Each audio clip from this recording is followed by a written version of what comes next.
প্রমাণ হলো যে আমার সামনে অনৈতিক কাজ আসছে, গুনার একটা কাজ সামনে আসছে, ওই গুনার কাজটার থেকে আমি যদি বিরত থাকতে পারি তাহলে বলবো যে আল্লাহর ভয় অনেক আছে। আমি বলি আমার তাকওয়া আছে না, আমাদের তাই মসজিদে আল্লাহ ভয় তো নাই, আল্লাহ ভয় থাকতো অবশ্যই আমি মসজিদে যাব। আমি নামাজ পড়ি, আমি সুদ খাই, আবার আমি বলছি যে আমি আল্লাহর ভয় পাই, আমি একজন তাকওয়াবান, আমি মুসলমান, এটা আমি বলছি, কিন্তু আমার কাজ ঠিক নেই। আমি তাকওয়াবান, আমি তাকওয়াবান হতাম অবশ্যই আমি সুদ খেতে পারতাম, আমি তাকওয়াবান যদি হতাম ঘুষ খেতে পারতাম, তাকওয়াবানই যদি হতাম দুধের মাঝে দিতে পারতাম, তাকওয়াবানই যদি হতাম ব্যবসা করি বোমার আশ্রয় দিতাম। তাকওয়া এটার পরিচয় হলো যখনই আমি গুনার কাজ সামনে দেখবো ওইটার থেকে আমি বিরত যদি থাকতে পারি তখন কিন্তু আমাদের তাকওয়া আছে। কারণ গুনাহের কাজে যখনই আমি সামনে পারবো তখনই তাকওয়া আল্লাহ বিরুদ্ধে আমাকে গুনাহ থেকে বাঁচায় দেবে। ঠিক আছে?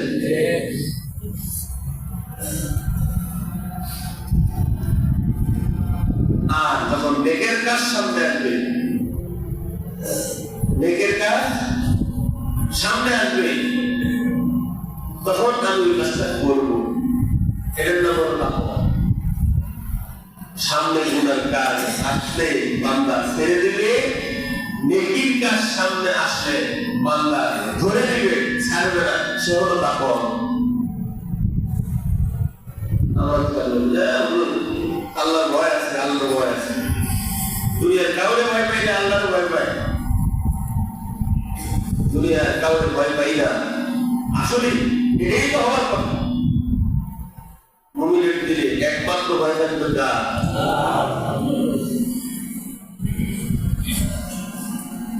আমি অনেক দীর্ঘ বিভিন্ন আলোচনা করছিলাম তাকওয়ার উপরে। আমরা তো ভুলে যাই,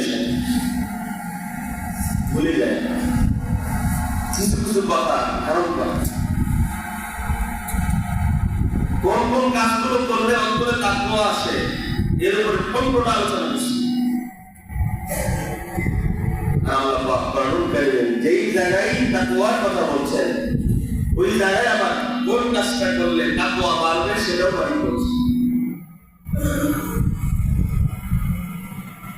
ইয়া আইয়ুহাল্লাযীনা আমানু তাকুল্লাহ কুনু মা'আস সাদিকিন। এই বান্দা আল্লাহকে ভয় করো, কুনু মা'আস সাদিকিন। দুনিয়াতে তাদের সঙ্গে হও যারা নেককার, যারা সাদিক, যারা সত্যবাদী, যারা ভদ্র, যারা চরিত্রবান, যারা আদর্শবান, মুখলিস সালেহ ব্যক্তি, তাদের সঙ্গে হও, তাদের সাথে চলো। বলে কি হবে? তাদের সাথে চললে তুমিও তাদের মতো হতে পারবে, তাদের মতো হওয়ার আগ্রহ থাকবে। একজন সম্মানিত মানুষ, নামি দামি মানুষের সাথে যদি কেউ চলে তার মনেও আগ্রহ জন্মাবে, আমি যদি তার মতো হতে পারতাম, তার মতো যদি মানুষ আমাকেও সম্মান করত, এই আগ্রহটা ভিতরে ঢুকবে। এই জন্য আমার কোরআন কারীমে বলছে ইয়া আইয়ুহাল্লাযীনা আমানু তাকুল্লাহ ওয়া কুনু মা'আস সাদিকিন। যারা আল্লাহকে ভয় করো, আর আমি আল্লাহর ভয় আসার একটা মাধ্যম হলো নেককার সিদ্দিকদের সঙ্গী হওয়া, তাদের অনুসরণ করে চলা, তারা যেভাবে চলে সেইভাবে চলা, তাদের সঙ্গে উঠাউঠা করা, নেককারদের মজলিসে গিয়ে বসা, আল্লাহ ওয়ালা যারা তাদেরকে বন্ধু হিসেবে গ্রহণ, কোরআন ওয়ালা যারা, সুন্নতের ফেরিওয়ালা যারা, তাদেরকে মহব্বত করতে।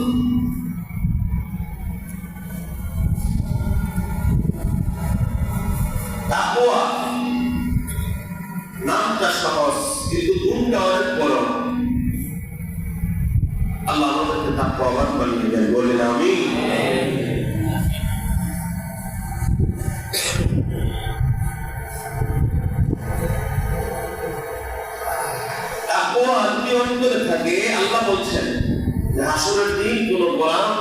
আল্লাহর কাছে তাকওয়াওয়ালা দিল নিয়ে হাজির হতে পারে।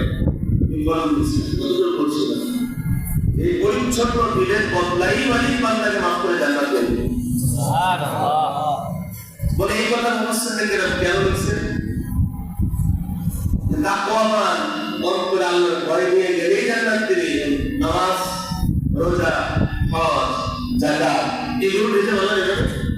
বুঝতে পারবে ওয়ালিদ বলছেন যে পরিচ্ছন্ন দিল নিয়ে আসলেই আমি আল্লাহ মাফ করব, জান্নাত দিব। নামাজ, রোজা, হজ, যাকাত এগুলো দিব। এই যার মধ্যে তাকওয়া থাকবে সে তো নামাজ ছাড়বে না। কথা বলেন ঠিক? যার ভিতরে আল্লাহর ভয় থাকবে সে তো রমজান মাসে দেরি করে খাবে। যার অন্তরে তাকওয়া আছে, যদি সম্পদ থাকে সে হিসাব করেই রাখবে। হজ ফরজ হয়েছে, যার মধ্যে তাকওয়া আছে সে অবশ্যই হজ করবে। যার মধ্যে তাকওয়া আছে সে সুদ খাবে না। যার মধ্যে তাকওয়া আছে ঘুষ খাবে না, জেনা করবে না, এক কথায় কোন অশ্লীলতা অসৎকর্মে সে জড়াবে না। তার মানে এজন্যই বলছেন মুফাসসিররা এজন্যই ব্যাখ্যা করছেন তাকওয়া এটা নিয়ে গেলেই প্রমাণ হবে আল্লাহ দুনিয়াতে সে আল্লাহর হুকুম মোতাবেক জীবন পরিচালনা করেছে।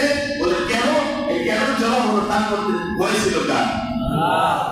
আল্লাহর ভয় ছিল জন্যই এই কাজ করছে। বরকাস থেকে দিকে বাঁধা চলছে।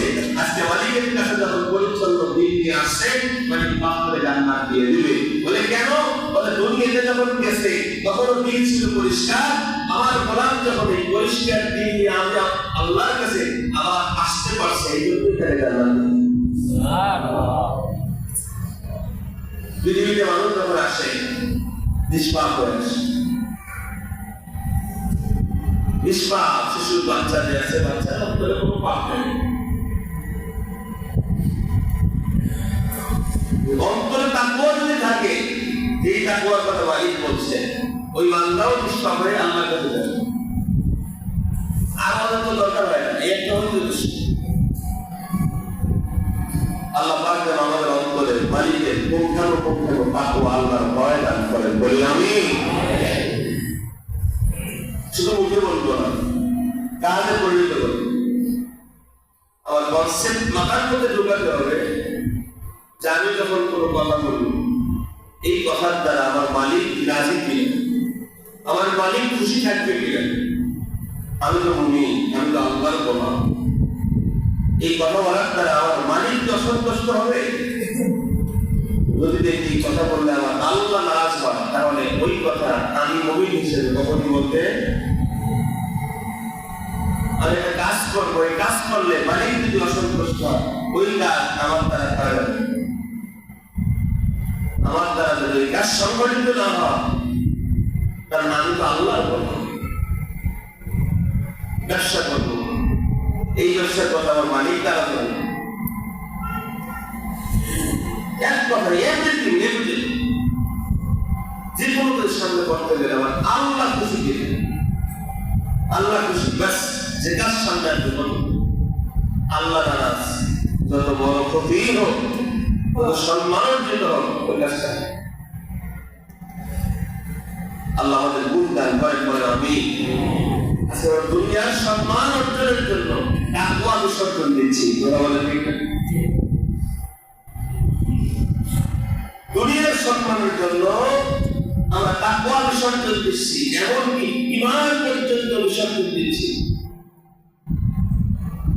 জানে না তাও বলে, বোঝে না তাও বলে, জানলেও বলে, না জানলেও বলে, বুঝলেও বলে, না বুঝলেও বলে, মনে করে বলতে পারলেই আমি সব থেকে পারবো। কত মানুষ ইসলাম সম্পর্কে কত কথা বলছে, জামাতে কি বলে, আউল ফাউল বাউল বলেছে, এর নাম বাউল বাউল শিল্পী। সবাই গেলে সাধন হবে না, ওদের সাধনা রাখবেন, আমি এই বুঝি না। সবাই গেলে কি হবে না, সাধনাটা কি? ওরা তো জন্মের পর থেকে সাধনা করবে। সাধনাটা কি? আল্লাহ পাওয়া, আল্লাহ পাওয়া সাধনা বলেন তো এই কারণে নামাজ ছাড়তে হবে।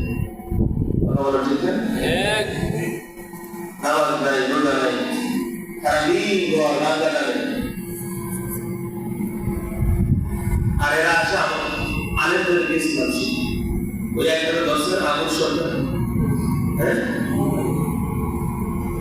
বাকি তো আবার কয়েকটা এগুলো উল্লাহটা শুরু করছে।